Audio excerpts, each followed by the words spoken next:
নমস্কার বন্ধুরা, আমি দীপান্বিতা। এই দীপান্বিতাস কিচেনে সবাইকে সুস্বাগতম।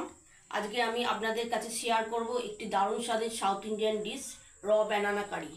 বাড়িতে থাকা সাধারণ মশলা দিয়ে তৈরি হলেও এটা খেতে কিন্তু দারুণ সুস্বাদু হয়। আশা করছি আপনাদের ভীষণ ভালো লাগবে। তাহলে চলুন সময় নষ্ট না করে রেসিপিটা দেখে নেওয়া যাক।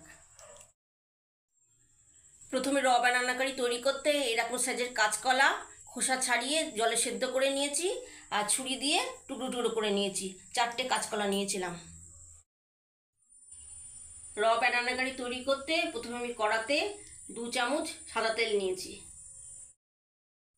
তেলটা এবার গরম হয়ে গেছে। এবার তেলের মধ্যে 1 চামচ কালো সর্ষে দিলাম। তারপরে দিলাম 15 থেকে 20টা কারি পাতা। তারপর দিলাম একটা মিডিয়াম সাইজের পেঁয়াজ কুচি। তারপরে খুন্তির সাহায্যে 5 মিনিট ধরে নাড়িয়ে নিলাম। 5 মিনিট ধরে ভেজে নেওয়ার পর এর মধ্যে সামান্য পরিমাণ জল দিলাম, যাতে এগুলি সেদ্ধ হয়ে যায়। তারপরে দিলাম 1/2 চামচ হলুদ গুঁড়ো। এবারে দিলাম 1/2 চামচ লঙ্কা গুঁড়ো।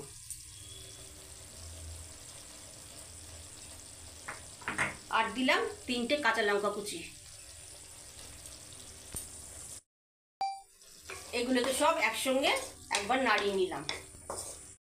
এরপর কাঁচকলার সেদ্ধ টুকরোগুলো দিয়ে দিলাম। এবারে দিলাম 1 চামচ ধনে পাউডার। আর দিলাম পরিমাণ মতো নুন। পুনরায় এগুলোকে আবার সব নাড়িয়ে নিলাম। এরপরে দিলাম 2 চামচ তেঁতুলের জল।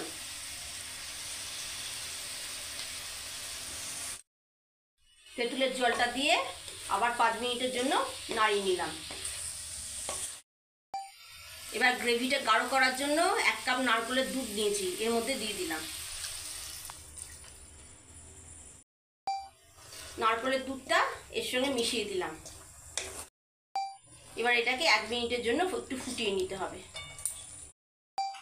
1 মিনিট পর এর মধ্যে দিলাম 1 চামচ গরম মশলা। এটা শেষের দিকে দিয়ে মিশিয়ে দিলাম, আর গ্যাসটা অফ করে দিলাম।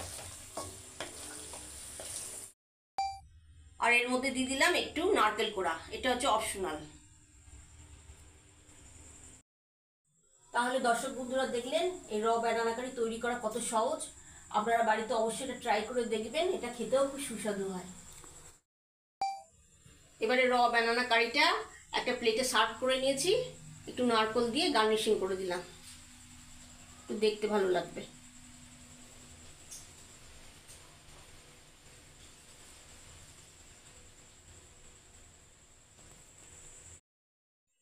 তাহলে দর্শক বন্ধুরা দেখতেই পাচ্ছেন আমার এই র ব্যানানা কারি কতটা লোভনীয় দেখতে হয়েছে। এটা গরম গরম রুটির সঙ্গে খেতে খুব ভালো লাগে। এটা খেতেও কিন্তু খুবই টেস্টি হয়। অতি অবশ্যই এটা ঘরে একবার ট্রাই করে দেখবেন। আশা করছি আমার এই লোভনীয় স্বাদের র ব্যানানা কারি রেসিপি আপনাদের ভালো লেগেছে। ভালো লাগলে লাইক, শেয়ার ও কমেন্ট করার জন্য অনুরোধ রইল। Thanks for watching my video.